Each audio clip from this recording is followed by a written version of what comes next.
चलिए आज पढ़ने वाले हैं डायरेक्ट टैक्स के अमेंडमेंट्स जो नवंबर 2022 एग्जाम्स के लिए एप्लीकेबल हैं।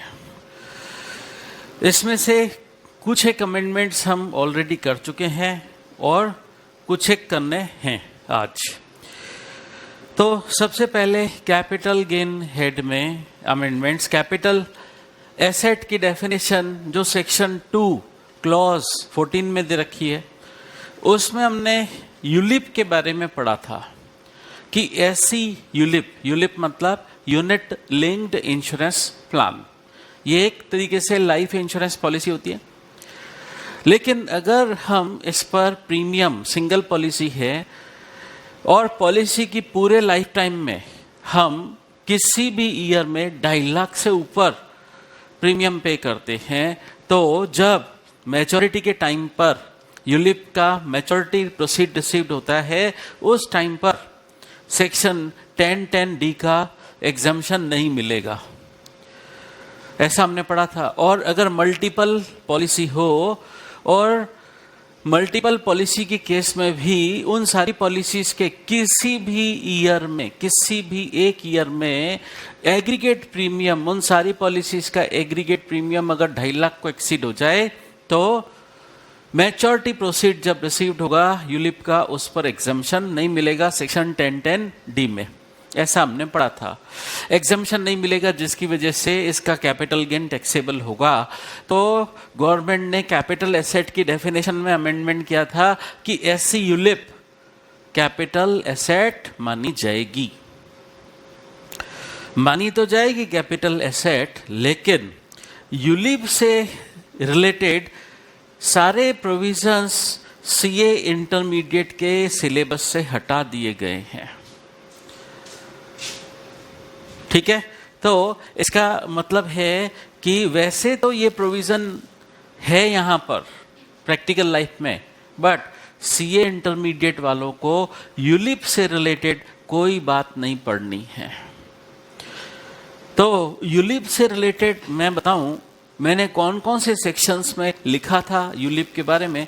सेक्शन 2 क्लॉज 14 कैपिटल एसेट की डेफिनेशन, फिर सेक्शन 45 जो कि नीचे ही दे रखा है, section 45 subsection 1B capital gain होगा यूलिप पर, वो सेक्शन भी सीए इंटरमीडिएट के सिलेबस से हटा दी गई है।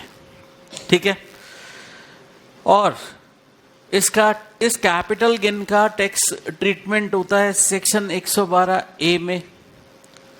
तो सेक्शन 112A आपके कोर्स में तो है, ठीक है, बस उसके अंदर जितना पार्ट यूलिप के बारे में था वो हटा दिया गया है। ठीक है, और साथ ही साथ सेक्शन 1010D के अंदर भी यूलिप से रिलेटेड सेक्शन 1010D आपके कोर्स में है वैसे, बस उसमें सिर्फ और सिर्फ यूलिप से रिलेटेड बात हटा दी गई है सीए इंटरमीडिएट के सिलेबस से। तो इन 4 सेक्शन पर इफेक्ट आया है। कुल मिलाकर यूलिप यानी यूनिट लिंक्ड इंश्योरेंस प्लान से रिलेटेड आपको कुछ नहीं पढ़ना है, जो मैंने पढ़ा दिया ठीक है, बट एग्जामिनेशन पर्पस के लिए आप इन सेक्शन से यूलिप का रेफरेंस हटा दीजिए। यूलिप से रिलेटेड आपको कोई बात एग्जाम में नहीं पूछी जाएगी, आपके कोर्स से हटा दिया गया है। तो कैपिटल गेन चैप्टर में मैंने ये सेक्शन 45(1)B दे रखा था कि यूलिप की जब मैच्योरिटी प्रोसीड रिसीव होगी, मतलब जब यूलिप का रिडम्पशन होगा, तब टैक्स ट्रीटमेंट कैसे होगा, तो वो सारा हट गया। साथ ही साथ सेक्शन 112A में इस पर टैक्स रेट लगेगी, जो उससे रिलेटेड प्रोविजन भी आपके सीए इंटरमीडिएट के सिलेबस से हटा दिए गए हैं। तो यूलिप से रिलेटेड जितने भी बातें हैं, मैंने बोला exemption chapter section 1010D, 1010D में भी जो यूलिप से रिलेटेड बात थी, बात तो वही थी कि ये अगर सिंगल पॉलिसी है, आप उसका पॉलिसी की टर्म में किसी भी एक ईयर का भी प्रीमियम अगर 2.5 लाख से ज़्यादा पे कर दोगे तो उस यूलिप की मैच्योरिटी प्रोसीड टैक्सेबल होगी, एग्जम्पशन नहीं मिलेगा 1010D का। और मल्टीपल पॉलिसीज के केस में सारी पॉलिसीज का एग्रीगेट प्रीमियम चेक करेंगे। अगर किसी भी एक ईयर का प्रीमियम 2.5 लाख से एग्रीगेट प्रीमियम 2.5 लाख को एक्सीड करेगा तो मैच्योरिटी प्रोसीड एग्जाम नहीं होगी, 1010D में टैक्सेबल हो जाएगी। तो ये सब बातें आपको सीए इंटरमीडिएट के सिलेबस के लिए ध्यान नहीं रखनी है। तो गवर्नमेंट ने यूलिप का प्रोविजन नहीं हटाया है, बट ICAI ने सीए इंटर के सिलेबस से यूलिप से रिलेटेड बातें हटा दी गई हैं। ठीक है। सेक्शन 112 मैंने बोला यूलिप का टैक्स ट्रीटमेंट इस सेक्शन में आता है। ठीक है। तो इसमें जो इक्विटी ओरिएंटेड फंड की डेफिनेशन थी उसमें भी यूलिप से रिलेटेड बातें आ रही थी। ये यूलिप इश्यूड होनी चाहिए ऑन और आफ्टर 1 Feb 2021। ठीक है। तो ये सारे प्रोविजन जो भी यूलिप से रिलेटेड हैं सीए इंटर के सिलेबस से हटा दिए गए हैं, एग्जाम में नहीं पूछे जाएंगे। ठीक है। चलिए अब बात करते हैं कैपिटल गेन हेड में ये amendment section 50B slump sale के केस में। ये मैं आपको ऑलरेडी क्लास में करवा चुका था, फिर भी ध्यान रख लीजिए कि स्लम सेल के केस में सेल कंसीडरेशन डीमिंग बेसिस पर लिया जाता है। तो जो डीम्ड सेल कंसीडरेशन लिया जाता है उसके लिए गवर्नमेंट ने लिखा था कि fair market value capital assets की लेंगे जो स्लम सेल में ट्रांसफर हुई है, उन कैपिटल एसेट्स की फेयर मार्केट वैल्यू लेंगे, लेकिन ये fair market value prescribed manner में कंप्यूट होगी। तो गवर्नमेंट ने मैनर प्रेस्क्राइब किया रूल 11 UAE में, और रूल 11 UAE में गवर्नमेंट ने क्या बोला कि सेल कंसीडरेशन के लिए जो हमको जो फेयर मार्केट वैल्यू लेनी है वो 2 फेयर मार्केट वैल्यू का विच एवरेज हायर लेना होता है। तो रूल 11 UAE क्या बोलता है कि 2 फेयर मार्केट वैल्यू हम लेंगे, fair market value 1, fair market value 2। Fair market value 1 क्या होगी? स्लम सेल में जो भी एसेट्स ट्रांसफर की गई हैं उन एसेट्स की फेयर मार्केट वैल्यू, जो एसेट्स ट्रांसफर की गई हैं उनकी फेयर मार्केट वैल्यू, और बदले में जो कंसीडरेशन मिला है उसकी फेयर मार्केट वैल्यू। मतलब जो एसेट्स ट्रांसफर हुई उनकी फेयर मार्केट वैल्यू और बदले में जो कंसीडरेशन मिला उसकी fair market value. Consideration monetary भी हो सकता है, नॉन मॉनेटरी भी हो सकता है। तो 2 तरीके की फेयर मार्केट वैल्यू लेनी है। फेयर मार्केट वैल्यू 1 क्या? एसेट्स जो स्लम सेल में ट्रांसफर हुई है उनकी फेयर मार्केट वैल्यू, और फेयर मार्केट वैल्यू 2 क्या? कंसीडरेशन, चाहे मॉनेटरी फॉर्म में चाहे नॉन मॉनेटरी फॉर्म में, उस कंसीडरेशन की फेयर मार्केट वैल्यू। इन दोनों में से जो फेयर मार्केट वैल्यू हायर होगी वो डीम्ड सेल कंसीडरेशन मानी जाएगी। ठीक है। ये अमेंडमेंट मैं ऑलरेडी अपनी बुक में दे चुका था, चाहे मई 22 वाले स्टूडेंट्स थे चाहे नवंबर 22 वाले स्टूडेंट्स, ऑलरेडी मैंने अपने बुक में कवर कर रखा है। बट मेरे को दोबारा इसलिए कराना पड़ा है कि इंस्टीट्यूट ने जो अपनी अमेंडमेंट की बुकलेट इशू की है उसमें ये अमेंडमेंट दिया है। ऐसे दिया है जैसे स्टूडेंट्स ने शायद पढ़ा नहीं होगा, बट मैं ऑलरेडी पढ़ा चुका था मई 22 वाले स्टूडेंट्स को भी और नवंबर 22 वाले स्टूडेंट्स को भी। तो सेक्शन 50B में सिर्फ इतना अमेंडमेंट, एग्जाम्शन चैप्टर में हम समझ चुके थे, और सेक्शन 112A यूलिप को लेकर बात हो गई हमारी। अब TDS चैप्टर में एक सेक्शन आया, सेक्शन 194P। ये सेक्शन भी ऑलरेडी मैंने नोट्स अपने बुक में दे दिया था, क्लास में करवा दिया था, कोई चेंज नहीं है, बट इंस्टीट्यूट ने दिया है, इसलिए हमें इंस्टीट्यूट का मान रखना है, पढ़ना है कि हाँ इंस्टीट्यूट ने दिया है तो पढ़ो, ठीक है, माई बाप वही है, उसके हिसाब से चलना ही पड़ेगा। तो 194P स्पेसिफाइड सीनियर सिटीजन पर टीडीएस, इस सेक्शन में क्या बोला? स्पेसिफाइड सीनियर सिटीजन, पहले समझ लें कौन सा स्पेसिफाइड सीनियर सिटीजन, जो जिसकी एज, वैसे तो सीनियर सिटीजन बोलते कम से कम जिसकी एज 60 ईयर्स हो at any time during the relevant previous year, लेकिन सेक्शन 194P के पर्पज से स्पेसिफाइड सीनियर सिटीजन कहा जाएगा एक ऐसा पर्सन, एक ऐसा इंडिविजुअल जिसकी एज कम से कम 75 साल हो, 75 years at any time during the relevant previous year. ये बात यहाँ दे रखी है, at least 75 years at any time during the relevant previous year, और वो रेजिडेंट इन इंडिया होना चाहिए। और उस स्पेसिफाइड सीनियर सिटीजन को सिर्फ लिमिटेड इनकम्स हैं, वो रिटायर्ड पर्सन है, उसको सिर्फ पेंशन आ रही है, पेंशन आपको पता है सैलरी हेड में टैक्सेबल होती है। तो इस रिटायर्ड सीनियर सिटीजन जो कि इंडिया में रेजिडेंट है, एज कम से कम 75 ईयर्स है, उसको सिर्फ पेंशन की इनकम आ रही है जो कि वो अपने सैलरी हेड में टैक्सेबल बताता है। लेकिन ये पेंशन इनकम उसको डायरेक्टली स्पेसिफाइड बैंक के अंदर उसने एक अकाउंट मेंटेन कर रखा है, उसमें डायरेक्टली क्रेडिट हो जाती है, ठीक है। अब सवाल पैदा होता है स्पेसिफाइड बैंक का क्या मतलब है?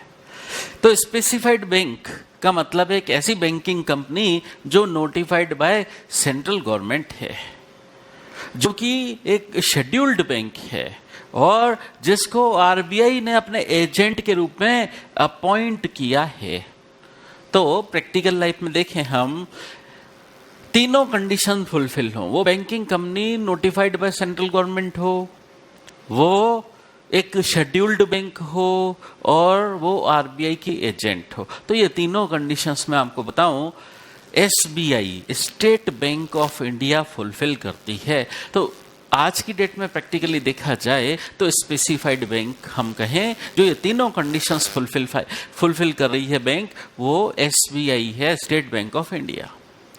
तो प्रैक्टिकली हम समझते हैं एक सीनियर सिटीजन है जिसकी एज कम से कम 75 ईयर्स है, रेजिडेंट इन इंडिया है, उसको पेंशन की इनकम मिल रही है, डायरेक्टली उसने जो SBI state bank of India में अकाउंट मेंटेन किया है उसमें डायरेक्टली क्रेडिट हो जाती है।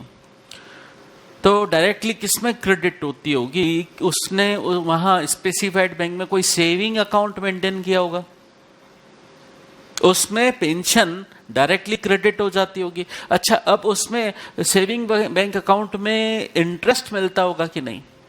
तो इसका मतलब उस स्पेसिफाइड सीनियर सिटीजन को सेविंग बैंक का इंटरेस्ट भी मिल रहा है और उसी स्पेसिफाइड बैंक में उसने एफडीआर भी, एफडी भी कर रखी है, फिक्स्ड डिपॉजिट भी कर रखी है, तो एफडीआर पर इंटरेस्ट भी मिल रहा है। तो इसका मतलब इस स्पेसिफाइड सीनियर सिटीजन को सिर्फ 3 इनकम है, क्या? पेंशन, सेविंग बैंक इंटरेस्ट और एफडीआर का इंटरेस्ट इसी स्पेसिफाइड बैंक से मिल रहा है, ठीक है। और पेंशन भी डायरेक्टली इसी स्पेसिफाइड बैंक में जो अकाउंट है उसमें डायरेक्टली क्रेडिट हो रही है, सिवाय इन 3 इनकम्स के उसके और कोई इनकम नहीं होनी चाहिए, ठीक है। तो कंडीशन में यहां क्या लिखा कि उसके कोई अदर इनकम नहीं है एक्सेप्ट ये पेंशन की इनकम है, पेंशन की इनकम तो है ही है, और इस स्पेसिफाइड सेम स्पेसिफाइड बैंक में उसने जो भी अकाउंट मेंटेन किया, चाहे सेविंग अकाउंट है चाहे एफडी, उस पर इंटरेस्ट मिल रहा है, ठीक है। और ये सीनियर सिटीजन इस स्पेसिफाइड बैंक को एक डिक्लेरेशन फर्निश करे, डिक्लेरेशन प्रेस्क्राइब्ड फॉर्म में, प्रेस्क्राइब्ड मैनर में फर्निश करेगा ये senior citizen, specified senior citizen, किसको? स्पेसिफाइड बैंक को। तो स्पेसिफाइड बैंक इस स्पेसिफाइड सीनियर सिटीजन का टीडीएस काटेगी और टीडीएस काटने के लिए कोई थ्रेशोल्ड लिमिट नहीं है, कोई भी थ्रेशोल्ड लिमिट नहीं है। वैसे टीडीएस के लिए हर सेक्शन में थ्रेशोल्ड लिमिट्स फिक्स की गई हैं, लेकिन इस सेक्शन में नहीं है। टीडीएस किस रेट से काटा जाएगा? Rates in force. Rates in force का मतलब क्या? उस इनकम पर उस इंडिविजुअल को, सीनियर सिटीजन को जो भी टैक्स रेट अप्लीकेबल है उस रेट से टीडीएस काटा जाएगा। कौन काटेगा? Specified bank. कब काटेगी? जब यह सीनियर सिटीजन स्पेसिफाइड बैंक को एक डिक्लेरेशन फर्निश करेगा, तब माना जाएगा कि स्पेसिफाइड बैंक सेक्शन 194P में टीडीएस काटने के लिए लायबल है। तो स्पेसिफाइड बैंक उस सिचुएशन में इस स्पेसिफाइड सीनियर सिटीजन की टोटल इनकम कंप्यूट करेगा। तो specified bank specified senior citizen की टोटल इनकम कंप्यूट करेगा। टोटल इनकम कंप्यूट करते वक्त वो चैप्टर 6A के डिडक्शंस का भी इफेक्ट दिया जाएगा, और अगर उस स्पेसिफाइड सीनियर सिटीजन को सेक्शन 87A की रिबेट भी अलाउ है तो वो भी लेस की जाएगी। वो सब अलाउ करने के बाद टोटल इनकम आ जाएगी। टोटल इनकम पर जो रेट्स इन फोर्स है उससे टैक्स कंप्यूट कर लिया जाएगा और वो टीडीएस के रूप में डिडक्ट कर लिया जाएगा। टैक्स रेट कौन से ईयर की कंसीडर करेगा specified bank?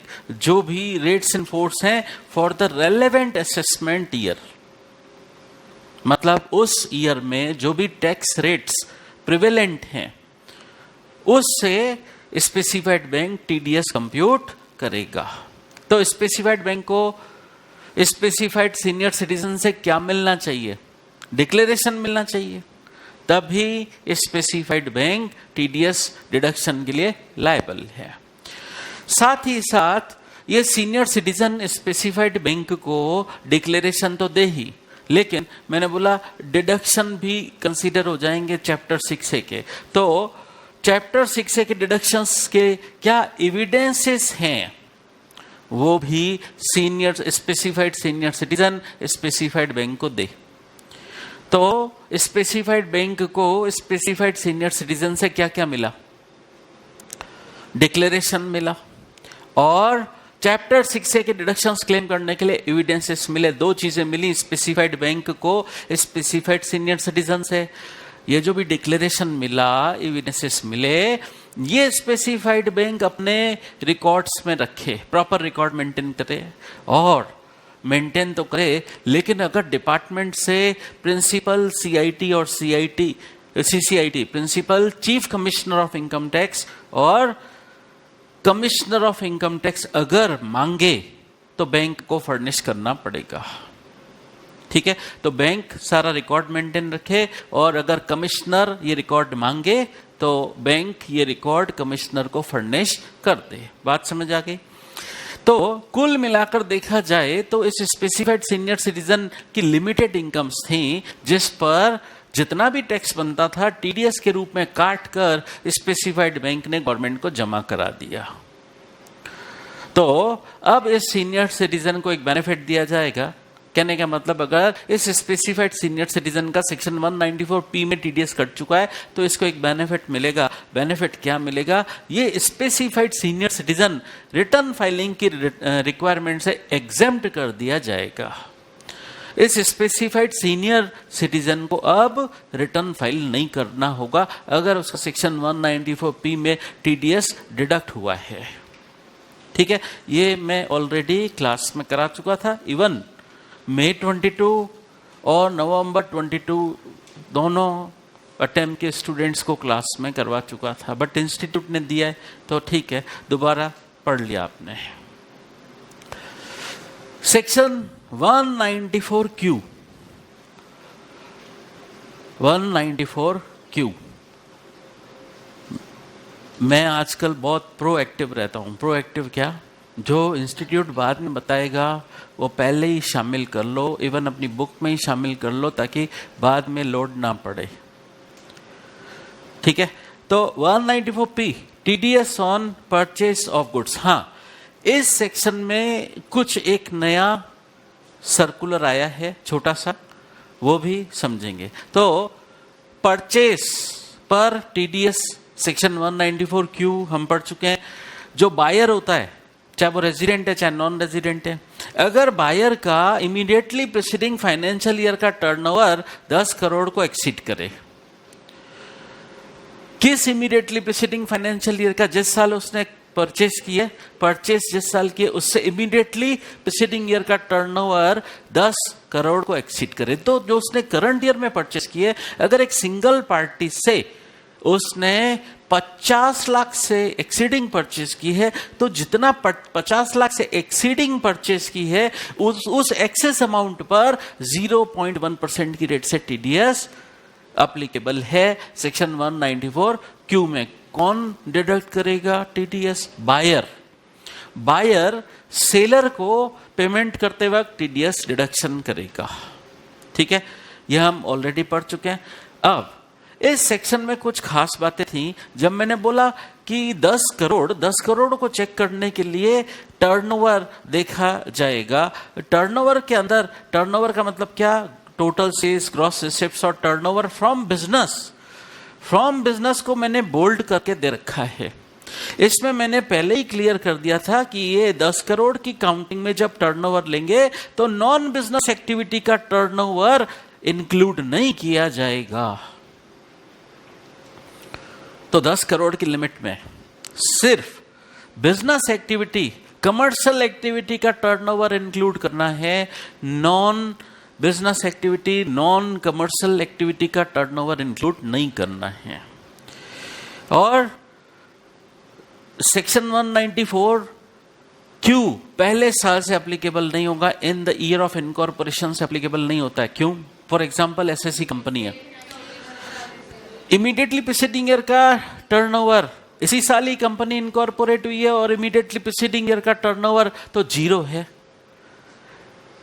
Immediately preceding year का टर्नओवर 10 करोड़ को एक्सीड करे तो सेक्शन 194 क्यू टीडीएस के प्रोविजंस करंट ईयर से एप्लीकेबल होते हैं। तो चूंकि इनकॉर्पोरेशन ही इस कंपनी का साल हुआ है तो प्रीसीडिंग ईयर का टर्नओवर तो 0 है, मतलब 10 करोड़ को एक्सीड करता ही नहीं है, तो करंट ईयर से टीडीएस के प्रोविजंस एप्लीकेबल नहीं होंगे। मतलब इनकॉर्पोरेशन ईयर से किसी भी कंपनी पर टीडीएस के प्रोविजंस, सेक्शन 194 क्यू के प्रोविजंस एप्लीकेबल नहीं होंगे। ये बातें सब हम पढ़ चुके हैं। थ्रेशोल्ड लिमिट इस सेक्शन में 50 लाख थी, परचेज करंट ईयर में की है 50 लाख से ऊपर जो परचेज हुई है उस पर टीडीएस डिडक्शन होगा। कितना? 0.1%। लेकिन अगर सेलर बायर को पैन नंबर नहीं देगा तो बायर सेलर का टीडीएस काट देगा 5% की रेट से। कब काटेगा? पीसीई। पीसीई का मीनिंग क्या बताया था? पेमेंट के वक्त या बायर जब सेलर के अकाउंट को अपनी बुक्स ऑफ अकाउंट्स में क्रेडिट कर रहा है, दोनों में से जो भी अर्लियर हो तब टीडीएस डिडक्शन होता है। फिर कुछ छोटी छोटी बातें हम समझ चुके थे कि सेक्शन 194 क्यू नॉट एप्लीकेबल हो जाएगा अगर टीडीएस चैप्टर का कोई दूसरा सेक्शन लग गया है। जैसे 194 ओ लग गया है तो 194 क्यू नहीं लगेगा, या और कोई सेक्शन लग गया है टीडीएस चैप्टर का तो 194 क्यू नहीं लगेगा, या टीसीएस कलेक्टिबल है उस ट्रांजैक्शन पर सेक्शन 206 में, सिवाय 206C1H के अलावा 206C में टीसीएस कलेक्टिबल उस पर है तो 194 क्यू एप्लीकेबल नहीं होगा। ठीक है, लेकिन एक खास बात मैंने आपको पहले भी बता दी थी कि सेलर को गवर्नमेंट बोलती है कि सेलर के लिए भी सेम, सेलर अपना टर्नओवर देखे, इमीडिएटली प्रीसीडिंग ईयर का 10 करोड़ को एक्सीड करता है तो वह करंट ईयर में किसी सिंगल पार्टी को सेल कर रहा है 50 लाख के ऊपर, तो उस सेल पर जो 50 लाख के ऊपर गई है टीसीएस एप्लीकेबल होता है सेक्शन 206C सबसेक्शन 1H का। तो सेलर पर सेम पैटर्न पर टीसीएस लगाया हुआ है और इधर बायर के लिए लगा दिया 194 क्यू। सेलर का भी इमीडिएटली प्रीसीडिंग ईयर का टर्नओवर 10 करोड़ को एक्सीड हो रहा है, इधर बायर का भी इमीडिएटली प्रीसीडिंग ईयर का टर्नओवर 10 करोड़ को एक्सीड हो रहा है और दोनों के बीच में ट्रांजैक्शन वैल्यू 50 लाख से ऊपर है तो दोनों बोलेंगे, सेलर बोलेगा मैं टीसीएस चार्ज करूंगा, बायर बोलेगा मैं टीडीएस काटूंगा, तो दोनों सेक्शन में क्लैश पैदा हो जाएगा। तो उस सिचुएशन को सॉल्व करने के लिए गवर्नमेंट ने बोला, जब सेक्शन 194Q और 206C 1H TCS same transaction पर लग रहे हैं, दोनों ही लग रहे हैं, तो फिर टीडीएस प्रिवेल करेगा, सेक्शन 194Q वाला टीडीएस प्रिवेल करेगा। ठीक है। और हमने फिर ये कुछ सर्कुलर आया था, ये हम पढ़ चुके हैं कि जो ट्रांजैक्शन सिक्योरिटीज में होते हैं, कमोडिटीज में होते हैं, रिकॉग्नाइज स्टॉक एक्सचेंज पर होते हैं, उन पर सेक्शन 194Q एप्लीकेबल नहीं होगा। या जो इलेक्ट्रिसिटी के ट्रांजैक्शंस हैं, renewable energy certificate, energy saving certificate के ट्रांजैक्शंस हैं जो पावर एक्सचेंज पर हुए हैं, उन पर भी सेक्शन 194Q में टीडीएस नहीं काटा जाएगा। यह बात हम ऑलरेडी कर चुके थे क्लास में, चाहे मई 22 वाला बैच था, चाहे नवंबर 22 वाला बैच था, सबको पढ़ा चुके हैं ये। और ये 50 लाख सेक्शन एप्लीकेबल हुआ था ये 1 जुलाई 2021 से, 1 जुलाई 2021 से एप्लीकेबल हुआ था। आपका अभी नवंबर 22 एग्जाम्स के लिए प्रीवियस ईयर है 21-22, जिसमें ये सेक्शन एप्लीकेबल हुआ 1 जुलाई 2021 से। तो सवाल पैदा होता है कि जून तक का टर्नओवर 50 लाख कंप्यूट करने में इंक्लूड होगा कि नहीं होगा? इंक्लूड होगा। ठीक है, तो ये बात भी हम ऑलरेडी समझ चुके थे। फिर एडजस्टमेंट ऑफ जीएसटी। आप बायर हैं, आप एक सेलर से परचेस कर रहे हो, 50 लाख से ऊपर की परचेस कर रहे हो, टीडीएस काटना है 194Q में, लेकिन उस सेलर ने जो आपको बिल दिया है उसमें जीएसटी जोड़ के दिया है। इसका मतलब आपकी परचेस पर जीएसटी जोड़ा हुआ है। तो सवाल पैदा होता है, बायर को सेक्शन 194Q में टीडीएस काटना है, तो buyer purchase value including GST पर टीडीएस काटे या परचेस वैल्यू एक्सक्लूडिंग जीएसटी पर टीडीएस काटे। तो उसके लिए गवर्नमेंट ने बोला कि अगर बिल पहले आ रहा है, टीडीएस पैसे कब काटना है?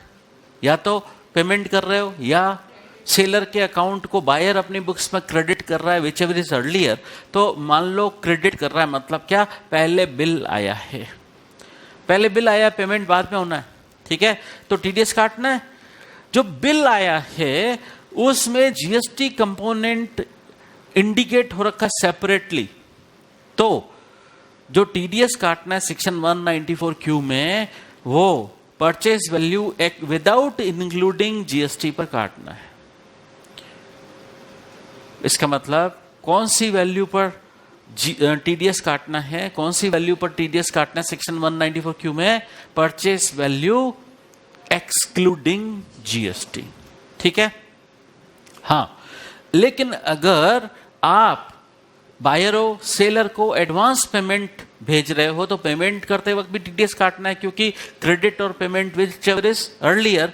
तो पेमेंट के वक्त अगर आपको इनवॉइस फ्यूचर में कितना बनेगा इसका पता नहीं है, तो पेमेंट के पूरे अमाउंट पर आप टीडीएस डिडक्ट कर दीजिए, क्योंकि इनवॉइस के अंदर कितना जीएसटी लग के आएगा आपको एडवांस पेमेंट करते वक्त पता नहीं है। तो इन दैट केस पूरे एडवांस पेमेंट पर टीडीएस डिडक्शन कर ले बायर।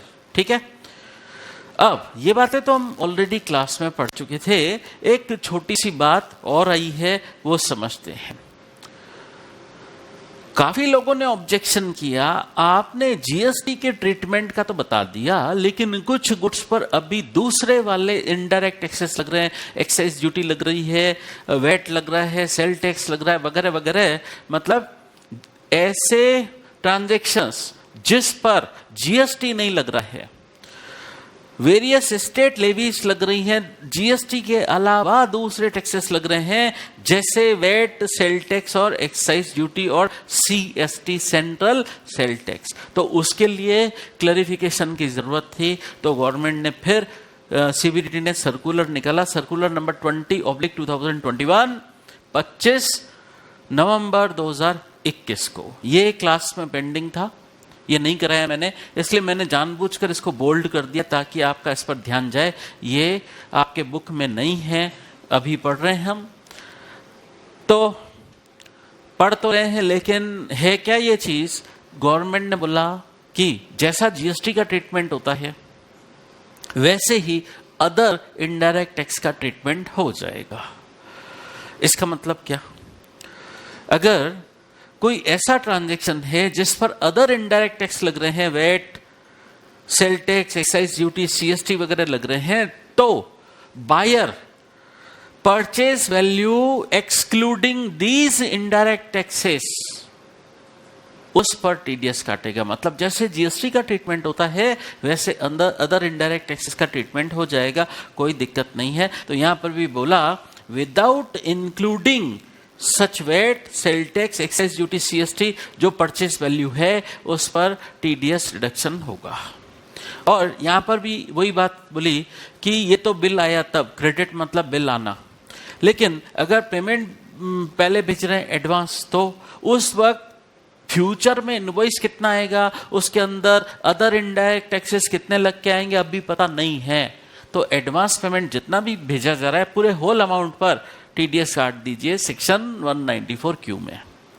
तो बायर लायबल है, सेलर को जब पेमेंट कर रहा है या क्रेडिट कर रहा है उसके अकाउंट को अपनी बुक्स में एट दैट टाइम, इन दोनों में से जो भी अर्लियर होता है, पेमेंट और क्रेडिट, व्हिचएवर इज अर्लियर, तब टीडीएस काटना होता है।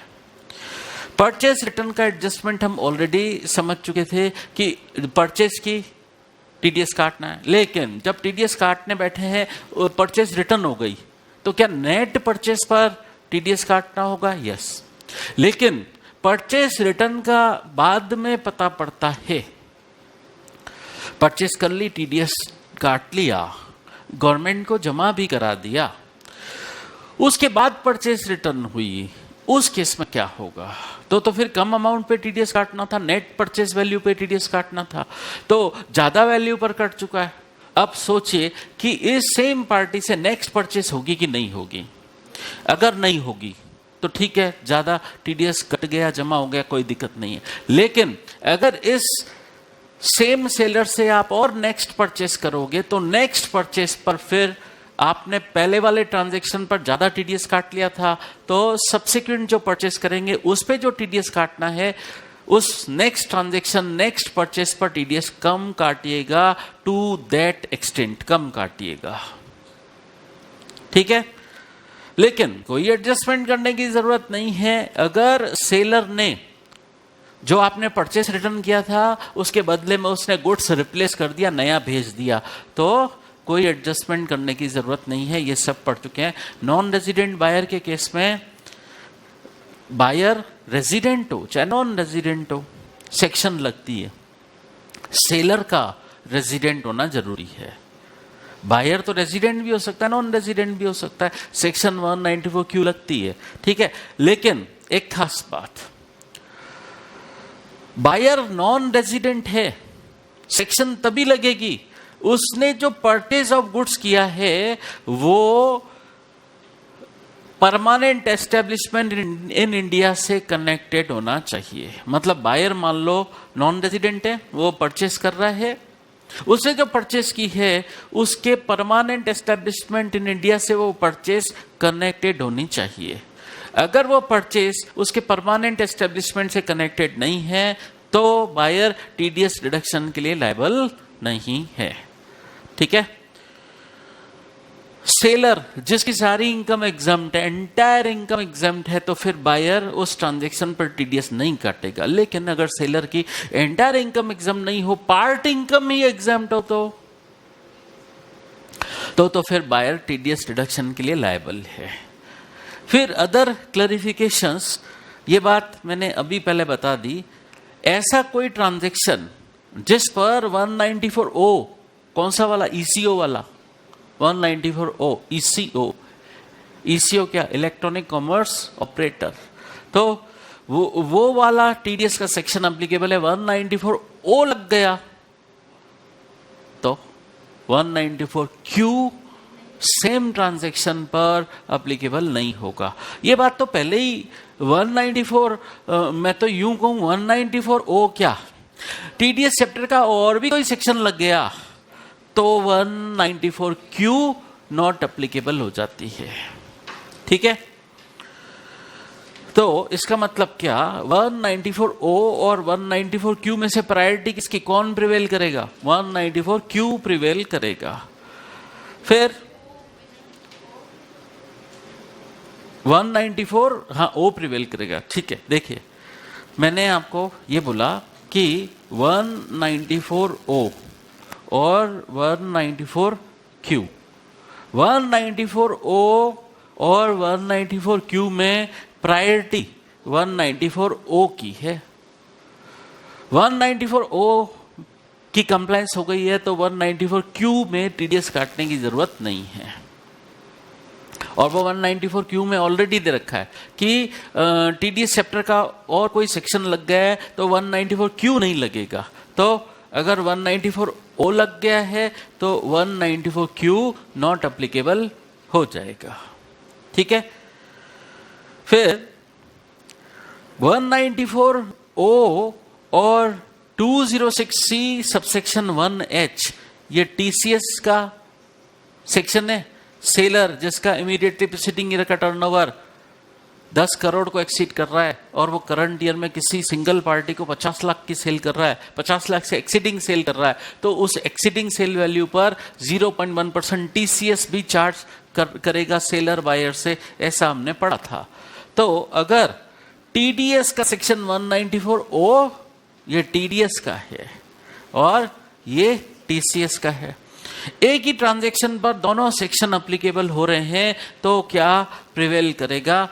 194 ओ प्रिवेल करेगा, 194 ओ प्रिवेल करेगा। तो यहां पर दे रखा है आगे, और अगर मतलब ईसीओ काटता है 194 ओ में टीडीएस तो ईसीओ ने अगर उस ट्रांजैक्शन पर टीडीएस डिडक्ट कर लिया है, टीसीएस ईसीओ ने टीडीएस डिडक्ट कर लिया है तो सेलर टीसीएस चार्ज नहीं करेगा। तो यहां पर हमने बोला दो बातें, 194 ओ और 206 सबसेक्शन 1 और एक मिनट 206C सबसेक्शन 1H 194 ओ प्रिवेल करेगा, टीसीएस का सेक्शन प्रिवेल नहीं करेगा। ठीक है, इसका मतलब 194 ओ सब पे भारी है। अब ये सब बातें हम पढ़ चुके थे, आगे यही बात दे रखी है आपको 194 क्यू और 206C सबसेक्शन 1H अप्लीकेबल हो रहा है। कहने का मतलब बायर के लिए टीडीएस का सेक्शन लग रहा है और सेलर के लिए टीसीएस का सेक्शन लग रहा है। क्या प्रिवेल करेगा? टीडीएस प्रिवेल करेगा 194 क्यू। तो मैंने बोला कि 194 क्यू है और 206C सबसेक्शन 1H है, तो 194 क्यू प्रिवेल करेगा और टीसीएस प्रिवेल नहीं करेगा। ठीक है, अभी इससे रिलेटेड और भी बातें आई हैं, लेकिन मैंने बोला कि टीडीएस प्रिवेल करेगा, टीसीएस 206C सबसेक्शन 1H के सामने 194 क्यू वाला टीडीएस प्रिवेल करेगा। लेकिन सेलर ने ऑलरेडी टीसीएस चार्ज कर लिया था। देखिए बायर के पास तो बिल आता है सेलर का, सेलर ने उसमें ऑलरेडी टीसीएस चार्ज कर लिया था। बायर देख रहा मैं भी लायबल हूं, उस बेवकूफ ने क्यों टीसीएस चार्ज किया? ठीक है, तो उस केस में क्या, जब बायर के सेक्शन 194 क्यू के टीडीएस काटने से पहले सेलर ने 206C सबसेक्शन 1H का टीसीएस चार्ज कर लिया है, तो उस केस में बायर को 194 क्यू में टीडीएस नहीं डिडक्ट करना है। ठीक है, ये बात हम ऑलरेडी समझ चुके। अब नई बातें समझो, ये जो मैंने बोल्ड कर रखा है ये मैंने क्लास में नहीं पढ़ाई हैं, इसलिए मैंने उसको बोल्ड कर रखा है ताकि आपको ध्यान रहे। अब सीबीडीटी का एक नया सर्कुलर नंबर 20/2021 जो 25 नवंबर 2021 को आया। अब इसकी वर्डिंग पढ़िएगा। एक हमने पढ़ा था टीसीएस सेक्शन 206C सबसेक्शन 1, आपको ध्यान है, तेंदुलिव्स, कोल, लिग्नाइट, आयरन और स्पेसिफाइड गुड्स पर सेक्शन 206C सबसेक्शन 1 अप्लीकेबल है। कोल, लिग्नाइट, आयरन और alcoholic liquor for human consumption, ऐसे कुछ बातें दे रखी थी, टिम्बर, स्क्रैप वगैरह, ठीक है। तो सेल ऑफ स्पेसिफाइड गुड्स पर एक टीसीएस का सेक्शन लगता है 206C सबसेक्शन 1।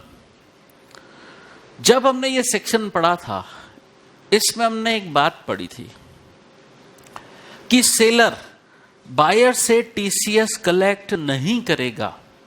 अगर बायर एक डिक्लेरेशन देता है सेक्शन 206C सबसेक्शन 1A में कि मैं बायर हूं, आपसे सेलर से जो भी गुड्स परचेस कर रहा हूं वो मैं मैन्युफैक्चरिंग में यूज करूंगा या पावर जनरेशन में यूज करूंगा, उसकी रीट्रेडिंग नहीं करूंगा। मैं जो आपसे गुड्स खरीद रहा हूं, बायर सेलर को डिक्लेरेशन देता है कि मैं आपसे जो गुड्स खरीद रहा हूं वो मैं मैन्युफैक्चरिंग प्रोसेस में यूज करूंगा या पावर जनरेशन में यूज करूंगा, रीट्रेडिंग पर्पस से मैं आपसे ये गुड्स नहीं खरीद रहा। तो उस केस में सेलर बायर से टीसीएस कलेक्ट नहीं करता है, ठीक है। तो बायर ने दे दिया डिक्लेरेशन, जिसकी वजह से सेलर ने सेक्शन 206C सबसेक्शन 1 वाला टीसीएस कलेक्ट नहीं किया बायर से, ठीक है। सिचुएशन ये है। तो कंक्लूजन क्या हुआ, इस ट्रांजैक्शन पर न तो सेक्शन 206C सबसेक्शन 1 वाला टीसीएस एप्लीकेबल है, ना ही 206C सबसेक्शन 1H। इसका मतलब टीसीएस इस ट्रांजैक्शन पर है ही नहीं। क्यों? बायर ने डिक्लेरेशन दे दिया सेलर को कि वो मैन्युफैक्चरिंग में यूज करेगा इस गुड्स को या पावर जनरेशन में यूज करेगा, ठीक है। तो टीसीएस हट गया। अब सवाल पैदा होता है कि टीसीएस हट ही गया, अब बायर देख रहा है मैं तो टीडीएस काटने के लिए लायबल हूं सेक्शन 194Q में, तो क्या 194Q में उस ट्रांजैक्शन पर बायर सेक्शन 194Q वाला टीडीएस काटेगा या नहीं? इसको लेकर ये क्लैरिफिकेशन आया है। इसमें गवर्नमेंट ने क्या बोला, section 194Q shall apply to such cases. इसका मतलब बायर सेक्शन 194Q में टीडीएस काटे। कहने का मतलब टीसीएस हट गया, बायर ने दे दिया सेलर को डिक्लेरेशन, टीसीएस हट गया। लेकिन तो टीसीएस तो सेलर के लिए होता है, सेलर अब चुप रहे, बायर को चुप नहीं रहना है, बायर को सेक्शन 194Q में टीडीएस काटना है, ठीक है। ये नया क्लैरिफिकेशन आया। अब एक और नई बात, गवर्नमेंट डिपार्टमेंट के लिए सेक्शन 194Q एप्लीकेबल है या नहीं है,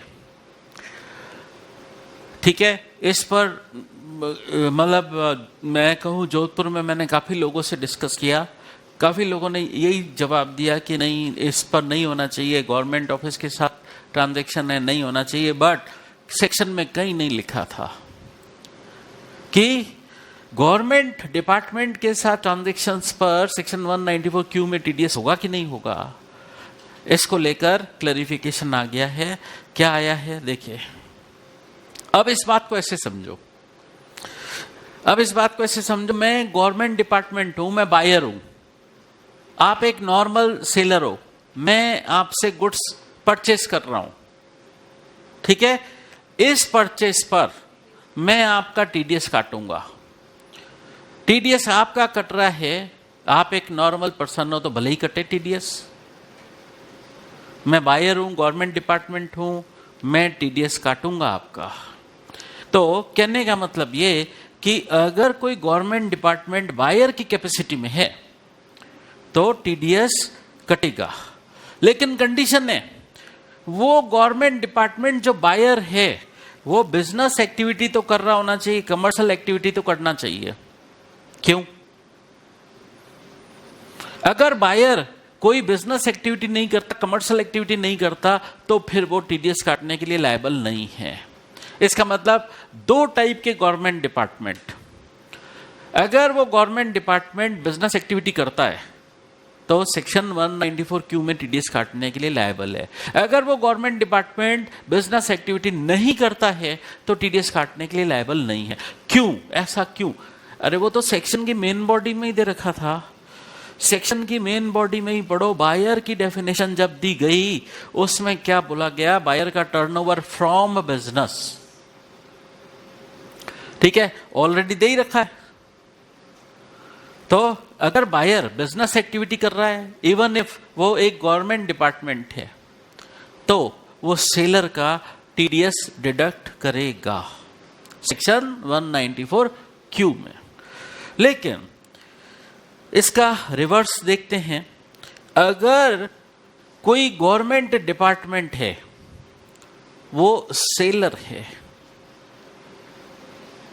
तो बायर उसका टीडीएस डिडक्ट करेगा या नहीं? जैसे मैं गवर्नमेंट डिपार्टमेंट हूं, मैं सेलर हूं, मैंने आपको गुड्स सेल किया, आप बायर हो, आप बायर हो, सेक्शन 194Q में मेरा टीडीएस काटोगे, आप मेरा टीडीएस काटोगे, मैं एक गवर्नमेंट डिपार्टमेंट हूं, आप मेरा टीडीएस काट के गवर्नमेंट को जमा कराओगे, ठीक है। इसका मतलब गवर्नमेंट का टीडीएस काट के गवर्नमेंट को ही जमा कराओगे, ऐसी बेवकूफ़ी तो करोगे नहीं।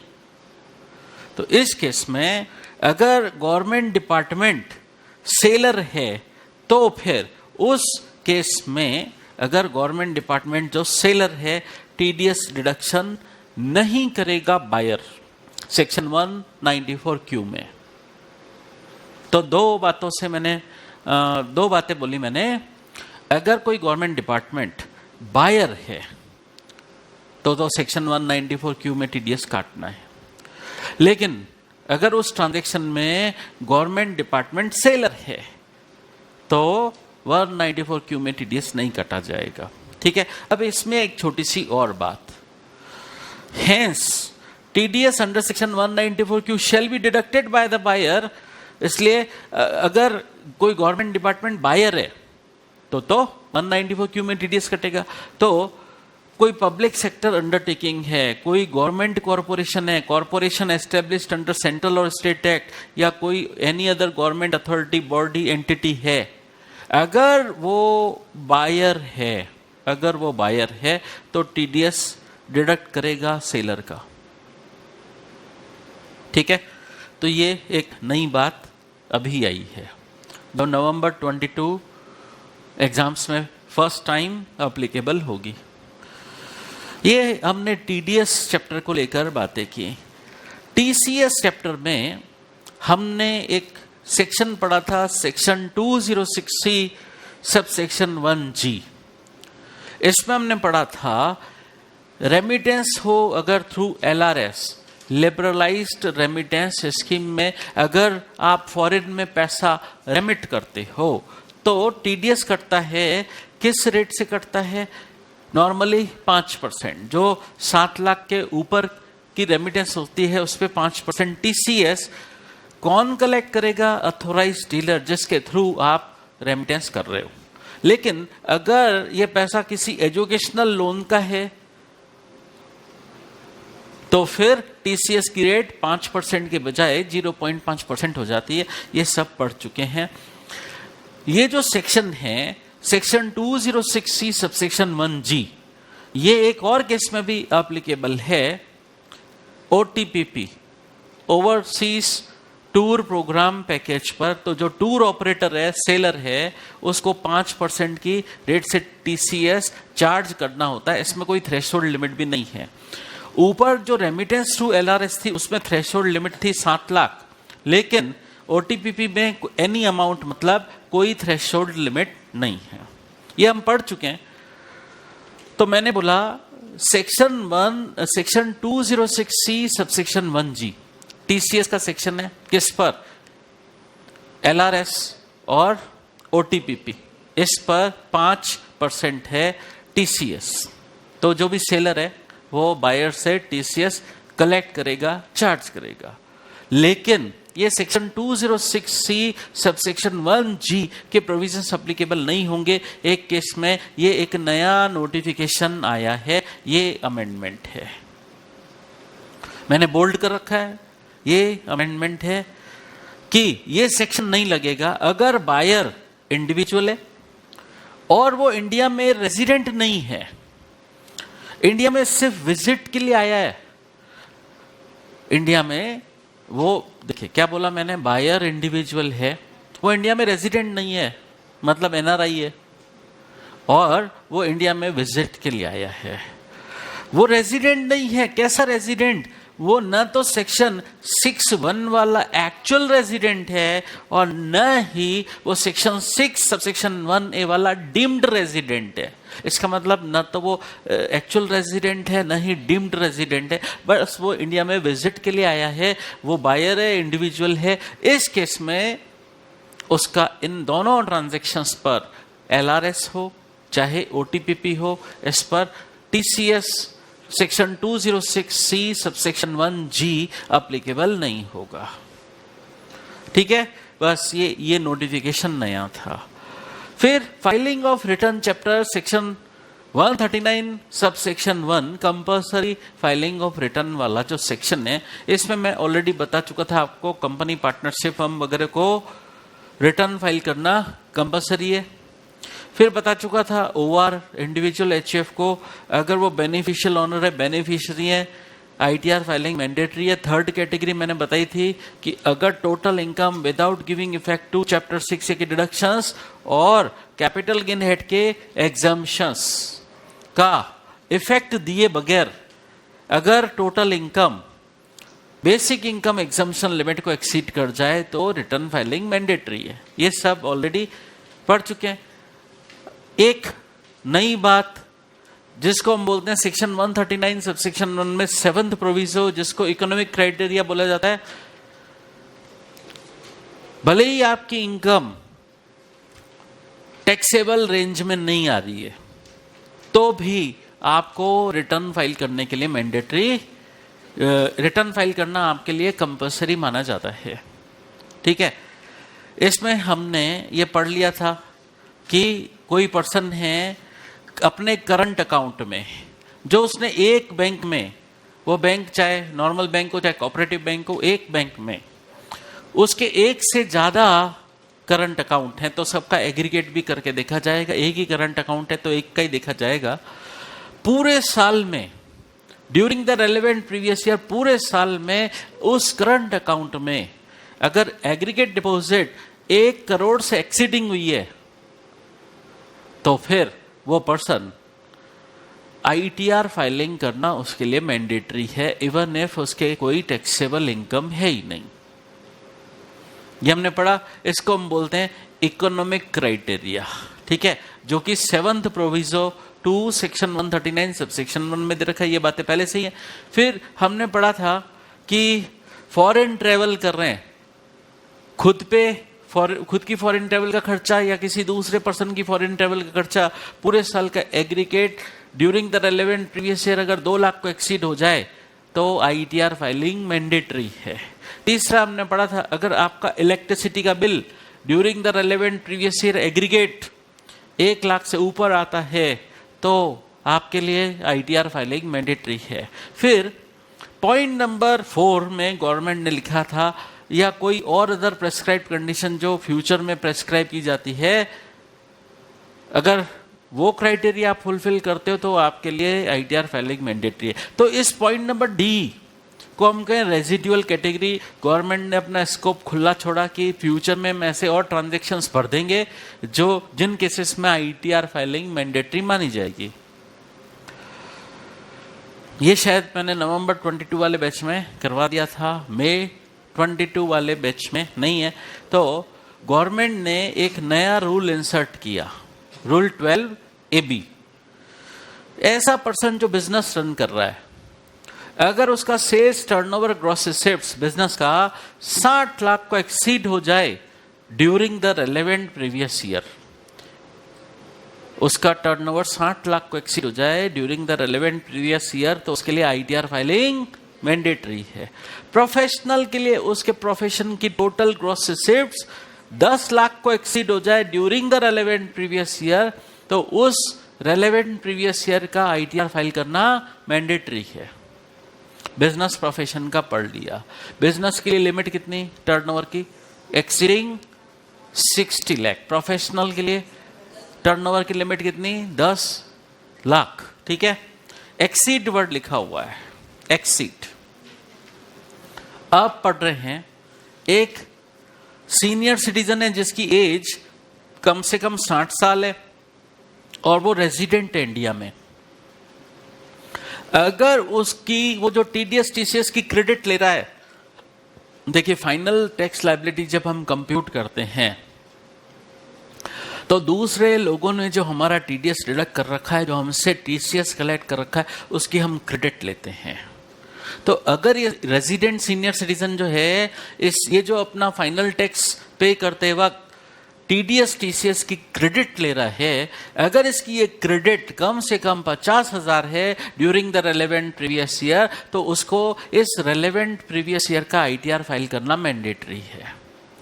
और अगर ये सीनियर सिटीजन नहीं है, रेजिडेंट नहीं है, कोई अदर पर्सन है, तो ये 50,000 के बजाय लिमिट हो जाएगी 25,000।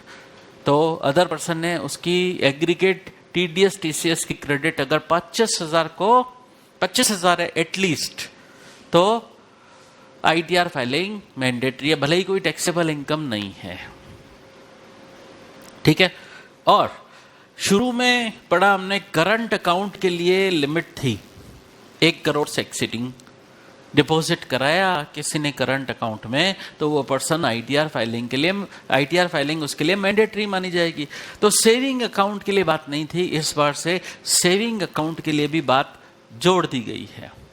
अगर कोई पर्सन जो सेविंग अकाउंट मेंटेन करता है, वो एक बैंक में चाहे कितने भी अकाउंट मेंटेन करता है, सेविंग अकाउंट एक बैंक देखेंगे, एक सिंगल बैंक में, चाहे वो कोऑपरेटिव बैंक ही क्यों ना हो, अगर एक सिंगल बैंक में उसके मान लो 3-4 सेविंग अकाउंट हैं, हो सकते हैं, उन सबका एग्रीगेट डिपॉजिट उसने उस अकाउंट में पैसा जमा कराया at least 50 lakh during the relevant previous year, तो उसके लिए आईटीआर फाइलिंग मैंडेटरी हो जाएगी। तो करंट अकाउंट के लिए लिमिट क्या? 1 करोड़। सेविंग अकाउंट के लिए लिमिट उसकी आधी 50 लाख। ठीक है, लेकिन एक बात ध्यान रहे, करंट अकाउंट के लिए लिखा एक्सीडिंग, लेकिन सेविंग अकाउंट के लिए लिखा एटलीस्ट। एटलीस्ट का मतलब क्या? या 50 लाख हो एग्जैक्ट तो भी, और 50 लाख से एक्सीड हो तो भी। तो एक्सीड कहाँ लिखा है? फर्स्ट वाले में एक्सीड लिखा है, सेकंड वाले में, थर्ड वाले में एक्सीड लिखा है, फिर ये पॉइंट नंबर डी का 1 इसमें एक्सीड लिखा है, सेकंड में एक्सीड लिखा है, लेकिन ध्यान रहे यहां पर एटलीस्ट लिखा है, यहां पर एटलीस्ट लिखा है, यहां पर लिखा है। ठीक है, तो कहने का मतलब गवर्नमेंट ने आईटीआर फाइलिंग के कुछ नए क्राइटेरिया भी इंक्लूड किए हैं। भले ही उन लोगों की इनकम टैक्सेबल रेंज में नहीं आती है, तब भी उनके लिए आईटीआर फाइलिंग को मैंडेटरी किया गया है। एक नया रूल लेके आए हैं, रूल 12AB। फिर सेक्शन 139AA, आधार नंबर आपको कोट करना पड़ेगा। तो ये जो सेक्शन 139AA है, आधार नंबर आईटीआर में भी देना पड़ता है। एक हमने बात पढ़ी थी, उसमें देखिए, इसमें पॉइंट नंबर 4 है, उसमें ही उसको लेकर ही अमेंडमेंट है। हमने एक बात पढ़ी थी कि वो पर्सन अपना आधार नंबर इंटीमेट करे इनकम टैक्स अथॉरिटी को, अपना आधार नंबर इंटीमेट करे। इसका मतलब क्या था? कैसे इंटीमेट करेगा बताओ? लिंक करेगा, linking of pan with Aadhaar number, उसको बोला जाता है इंटीमेट करना। तो जब ऐसी लैंग्वेज लिखी जाती है कि इनकम टैक्स अथॉरिटी को आधार नंबर इंटीमेट करो, इसका मतलब होता है अपने पैन नंबर और आधार नंबर को लिंक करो। अगर आप पैन नंबर और आधार नंबर को लिंक नहीं करोगे तो हमने पढ़ा था कि अगर आप इंटीमेट नहीं करोगे आधार नंबर, मतलब पैन नंबर को आधार नंबर से लिंक नहीं करोगे, तो क्या हो जाएगा, आपका पैन नंबर इनऑपरेटिव हो जाएगा। इनऑपरेटिव कैसे होगा? In the manner prescribed under rule 114AA, ये नया आया है, जिसमें क्या बताया है कि अगर आपका पैन नंबर इनऑपरेटिव हो जाएगा। इनऑपरेटिव क्यों हो जाएगा? क्योंकि इस पैन नंबर को आपने आधार नंबर से लिंक नहीं किया, तो आपका पैन नंबर इनऑपरेटिव हो जाएगा। तो आपको क्या नतीजे भुगतने पड़ेंगे? पैन नंबर इनऑपरेटिव हो जाएगा तो क्या नतीजे भुगतने पड़ेंगे, क्या नेगेटिव कॉन्सिक्वेंसेस आपको भुगतने पड़ेंगे, उसके लिए गवर्नमेंट ने बनाया rule 114AA, income tax rules में। इसमें क्या बोला?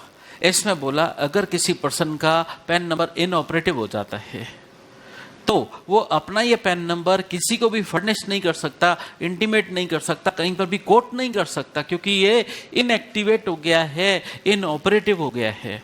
अब वो उसने अपने पैन नंबर को आधार नंबर से लिंक क्यों नहीं कराया? अब वो नेगेटिव कॉन्सिक्वेंसेस भुगतने के लिए तैयार रहे। तो नेगेटिव कॉन्सिक्वेंसेस क्या रहेंगे? अगर किसी पर्सन का पैन नंबर इनऑपरेटिव हो जाता है तो वो इस इनऑपरेटिव पैन नंबर, उसका पैन नंबर इनऑपरेटिव हो गया, वो ITR फाइल नहीं कर पाएगा। उसका अब कोई भी ITR उस इनऑपरेटिव पैन के बेसिस पर फाइल नहीं हो पाएगा। पहला पॉइंट। सेकंड, उसने जो भी ITR फाइल कर रखे हैं, पैन नंबर इनऑपरेटिव होने के बाद अगर उस रिटर्न की प्रोसेसिंग अभी पेंडिंग है, उसने जब ITR फाइल किया उसका पैन नंबर काम कर रहा था, इनऑपरेटिव नहीं हुआ था। अब इनकम टैक्स डिपार्टमेंट उस रिटर्न की प्रोसेसिंग करता है। जिस दिन इनकम टैक्स डिपार्टमेंट उसके रिटर्न की प्रोसेसिंग को कर रहा है तब तक वो पैन नंबर इनऑपरेटिव हो गया। तो इनकम टैक्स डिपार्टमेंट ऐसे रिटर्न की प्रोसेसिंग नहीं करेगा। ठीक है?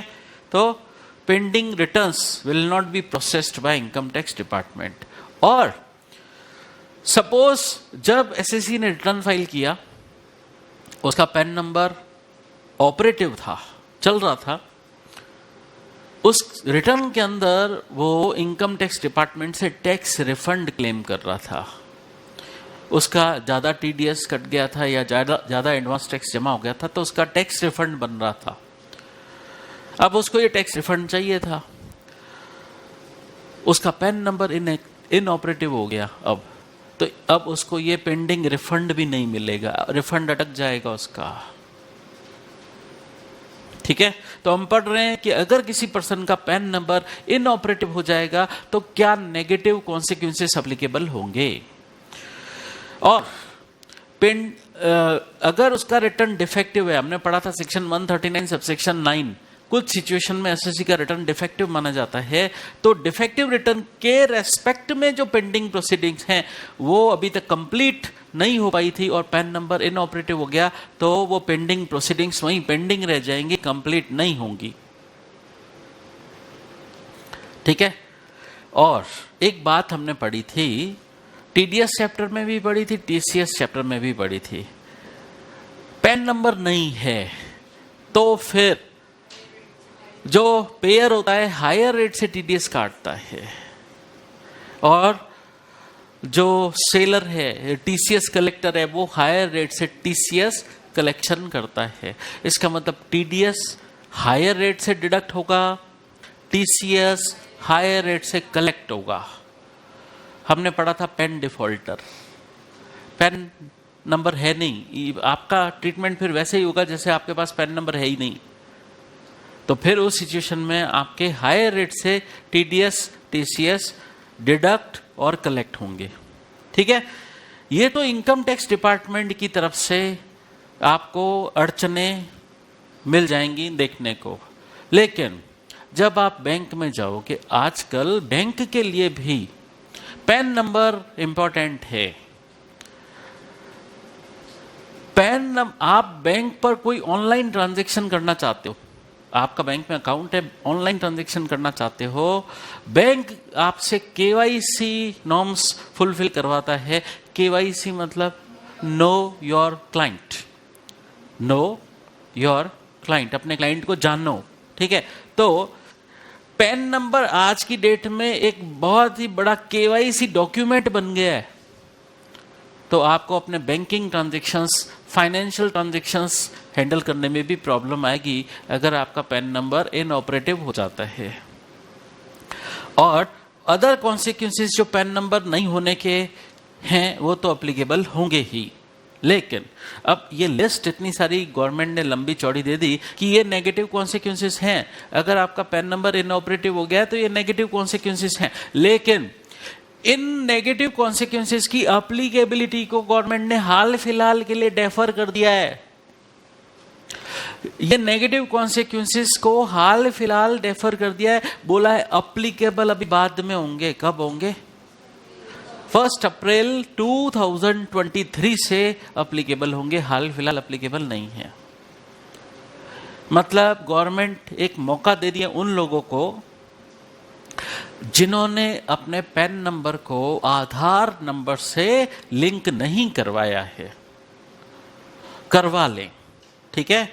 नहीं तो उन पर ये नेगेटिव कॉन्सिक्वेंसेस एप्लीकेबल हो जाएंगे 1 अप्रैल 2023 से। हाँ, एक लेट फीस से उनको माफी नहीं मिलेगी। देखिए, गवर्नमेंट ने पैन नंबर को आधार से लिंक कराने की लास्ट डेट क्या बताई? 30 नहीं, लास्ट पैन नंबर से, ये नेगेटिव कॉन्सिक्वेंसेस की डेट नहीं बोल रहा हूं मैं ये बोल रहा हूं पैन नंबर और आधार नंबर को लिंक कराने की डेट गवर्नमेंट ने क्या बताई थी? 31 मार्च 2022, ये लास्ट डेट है। ये नोटिफाइड डेट है कि इस डेट तक आप अपना पैन नंबर और आधार नंबर लिंक कर लें, कोई आप पर लेट फीस नहीं एप्लीकेबल होगी।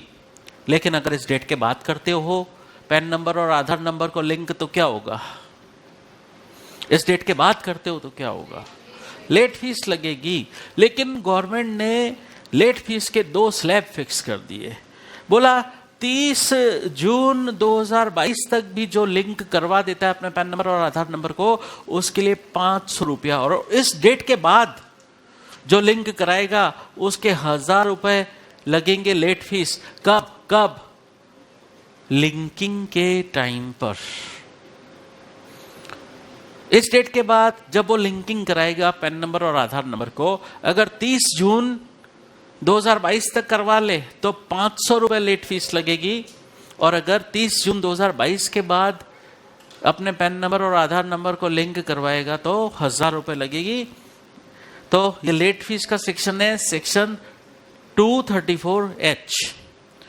लिंकिंग नहीं कराई पैन नंबर को आधार नंबर से, नोटिफाइड डेट है, लिंकिंग करवाना था आपको 31 मार्च 2022 तक, नहीं कराया तो इस डेट के बाद 30 जून तक तो 500 रुपए लेट फीस लगेगी, और 30 जून के बाद 1000 रुपए लेट फीस लगेगी। ये लेट फीस कब लगेगी? लिंकिंग के टाइम पर। लिंकिंग के टाइम पर। फिर सेक्शन 140 रिटर्न का वेरिफिकेशन। रिटर्न का वेरिफिकेशन, इसमें कंपनी एसएससी के लिए एक बात रखी थी कि वैसे एमडी को साइन करना होता है या एनी अदर डायरेक्टर साइन करे, या उसमें एक बात 1 अप्रैल 2020 से जोड़ी गई थी, एनी अदर पर्सन भी साइन कर सकता है एज में बी प्रेस्क्राइब्ड बाय सीबीडीटी। ये कंपनी एसएससी को लेकर अमेंडमेंट हुआ था 1 अप्रैल 2020 को। सेम अमेंडमेंट एलएलपी के लिए भी हुआ कि वैसे तो डेजिग्नेटेड पार्टनर रिटर्न को वेरीफाई करेगा और एनी अदर पर्सन भी कर सकता है एज में बी प्रेस्क्राइब्ड बाय सीबीडीटी। तो ये एनी अदर पर्सन सीबीडीटी ने क्या प्रेस्क्राइब किया है कि वो रिटर्न को वेरीफाई कर सकता है? किस केस में? कंपनी, दो लोगों के लिए बोला, कंपनी के लिए और एलएलपी के लिए बोला। सेम अमेंडमेंट हुआ, एनी अदर पर्सन एज में बी प्रेस्क्राइब्ड बाय सीबीडीटी। वो भी रिटर्न को वेरीफाई कर सकता है सेक्शन 140 में, मतलब रिटर्न पर सिग्नेचर कर सकता है। तो इसको लेकर ये नोटिफिकेशन, कंपनी और एलएलपी सिर्फ इसके लिए, जो एनी अदर पर्सन एज में बी प्रेस्क्राइब्ड बाय सीबीडीटी जोड़ा गया, वो पर्सन कौन होगा? वो पर्सन अपॉइंट करेगा एजुडिकेटिंग अथॉरिटी। वो पर्सन होगा कौन? Person appointed by adjudicating authority. Adjudicating authority होती है NCLT, national company law tribunal. तो एनसीएलटी एजुडिकेटिंग अथॉरिटी ने जो पर्सन अपॉइंट किया है, तो एजुडिकेटिंग अथॉरिटी कौन सा पर्सन अपॉइंट करती है? इंटरिम रेजोल्यूशन प्रोफेशनल या रेजोल्यूशन प्रोफेशनल या लिक्विडेटर। तो इस केस में इंटरिम रेजोल्यूशन प्रोफेशनल और रेजोल्यूशन प्रोफेशनल या लिक्विडेटर रिटर्न को वेरीफाई करेगा। इनका अपॉइंटमेंट होता है under insolvency and bankruptcy code के तहत, आईबीसी के तहत इनका अपॉइंटमेंट होता है। तो कंपनी और एलएलपी के केस में रिटर्न को और कौन वेरीफाई कर सकता है? इंटरिम रेजोल्यूशन प्रोफेशनल और लिक्विडेटर। ठीक है, तो ये थे आपके नवंबर 22 के अमेंडमेंट्स। काफ़ी जो मैंने क्लास में कवर नहीं किए थे वो मैंने बोल्ड कर दिए यहाँ पर। तो आपको लगा होगा काफ़ी सारे तो आप पढ़ चुके हो, कुछ एक सेलेक्टेड हैं वो आप मार्किंग कर लीजिएगा, ठीक है, फिर पढ़िएगा। अमेंडमेंट में से ज़्यादा आता है, देखिए जो अमेंडमेंट में ऑलरेडी बुक में डाल चुका हूँ और अभी जो कराए हैं, अमेंडमेंट का एवरेज 100 मार्क्स के पेपर में तकरीबन ऑन एन एवरेज 10 से 15 नंबर के अमेंडमेंट्स पूछे जाते हैं। तो आपको उस हिसाब से अपना तैयारी करनी है, ठीक है। चलिए, best of luck for exams.